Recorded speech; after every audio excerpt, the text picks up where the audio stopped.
Hey, what's up, creepy crew? Welcome back to Creepy Diaries, where we dive into the spookiest tales and legends out there. If you're into getting the chills and thrills, you've totally hit the right spot.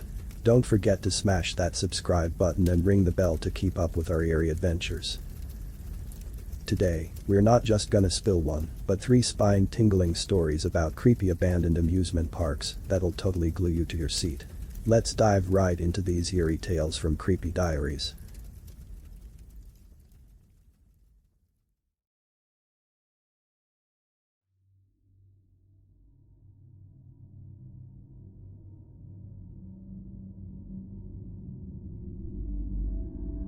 In Michigan's city of Detroit, which was once the powerhouse of the industry, decay has gradually taken over. Many abandoned sites conceal dark, lifeless mysteries. This is the tale of Detroit's once vibrant and bustling amusement park, now deserted, marked by terrible murders and disappearances. Known as the desolate Detroit Amusement Park, it stood as a decaying monument to past joys. Among its rusted structures and broken rides, a heavy atmosphere of abandonment loomed like a sinister shadow. A group of thrill-seeking youths decided to explore the park at night, ignoring danger warnings. The night sky was pitch black, with only the pale moonlight filtering through the clouds.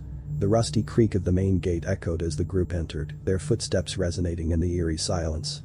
It was a surreal scene. Dusty carousels slowly turned in the night wind, the once resounding children's laughter replaced by disturbing quiet. As they explored the dark streets, the feeling of being watched grew tangible. The first death occurred when Jessica, one of the adventurers, entered the old mirror palace. Her friends heard a muffled scream before finding her on the ground, pale as a statue, her eyes fixed on a broken mirror. There was no physical injury, just a vacant, terrified gaze. Jessica's death spread like wildfire among the group, heightening tensions. Some suggested leaving immediately, but a mix of curiosity and growing fear kept them there. As they wandered the abandoned attractions, the whispers of the wind became clearer, turning into distorted voices echoing the past. The survivors felt an ancient, sinister presence in the park, something no longer of this world. The second death occurred when Alex, the fearless group leader, climbed the rusted Ferris wheel for a panoramic view. At the top, a shrill creak preceded his abrupt fall. His friends found him too late. Alex lay on the ground, the now still Ferris wheel seemingly content with its ghastly conquest.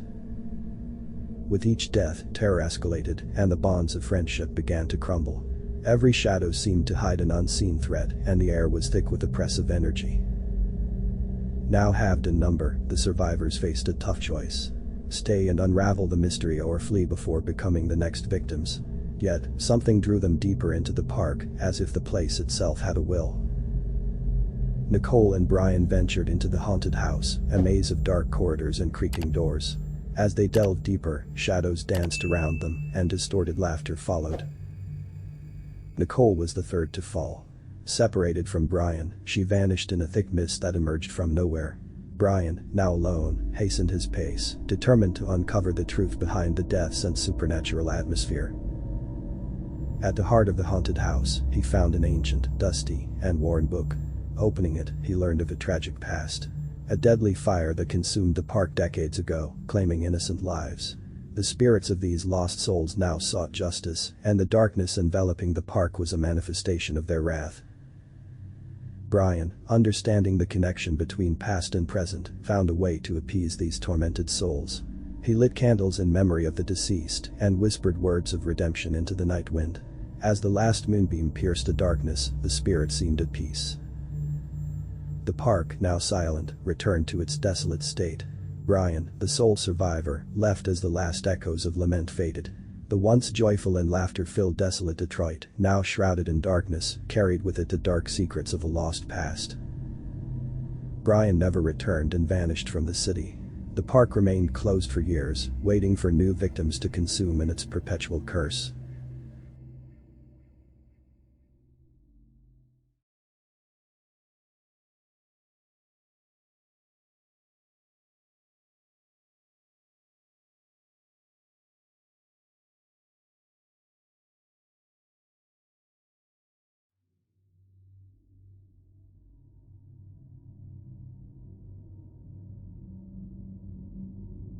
In the shadow of the Appalachian Mountains lies a forgotten remnant of joy, the Whispering Pines Amusement Park. Once a beacon of laughter and light in rural West Virginia, it now stands desolate, its rusting rides and decaying booths, a stark contrast to the surrounding wilderness.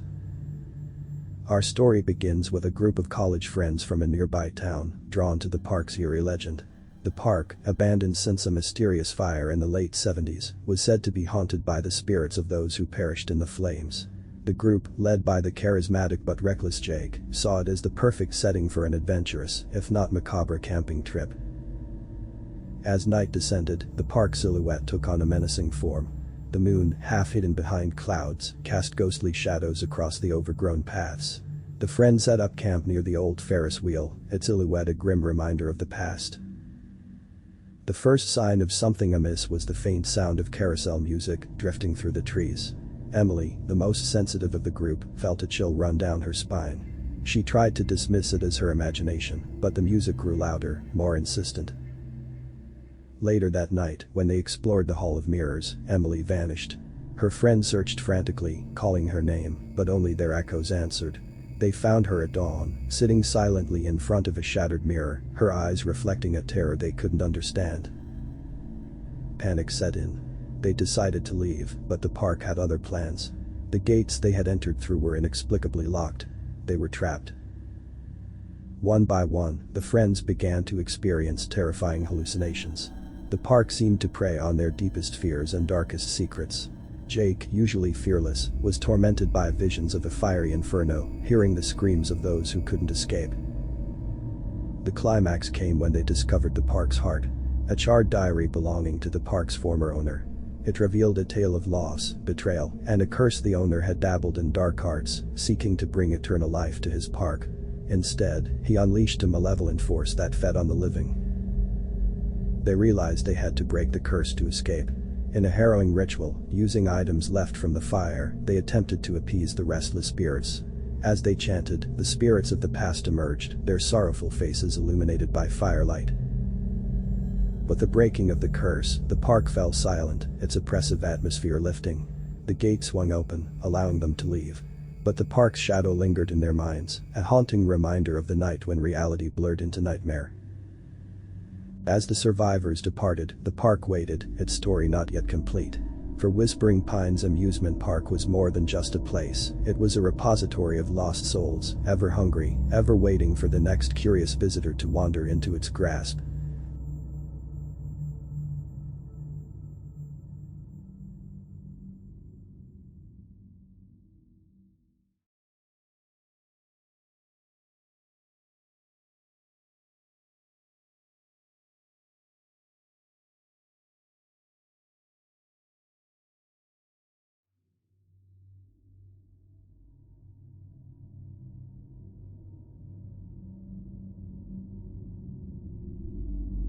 On the outskirts of a sleepy New England town, nestled among the withering autumn trees, sits the long-abandoned Grimsby Fairgrounds.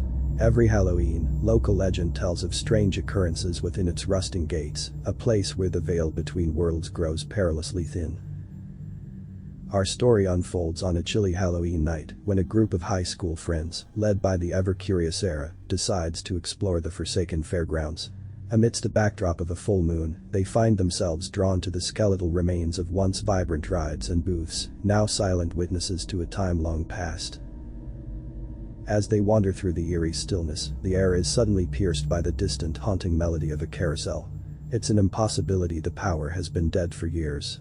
Yet, there it spins, slowly, its music a siren song luring them deeper into the heart of the fairgrounds. The friends, caught up in a mix of fear and fascination, split up to explore.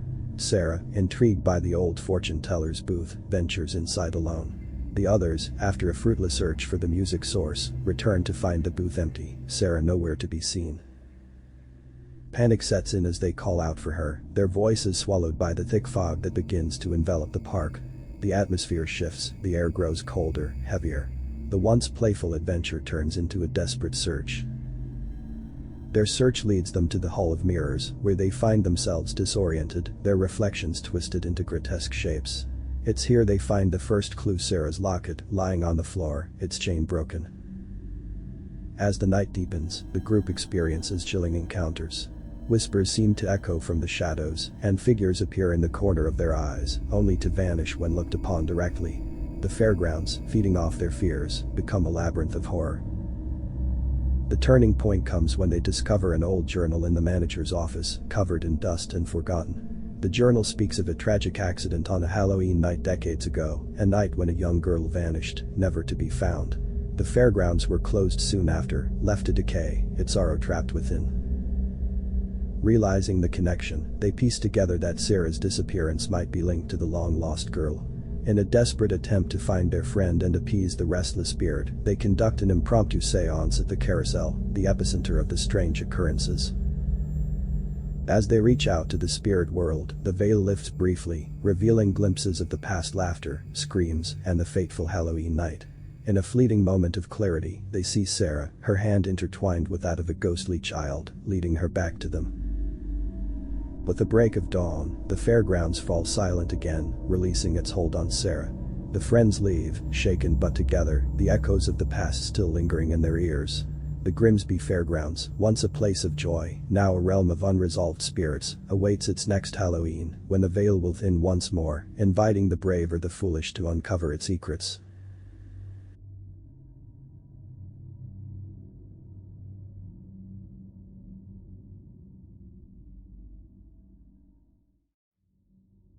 Dig those spooky tales.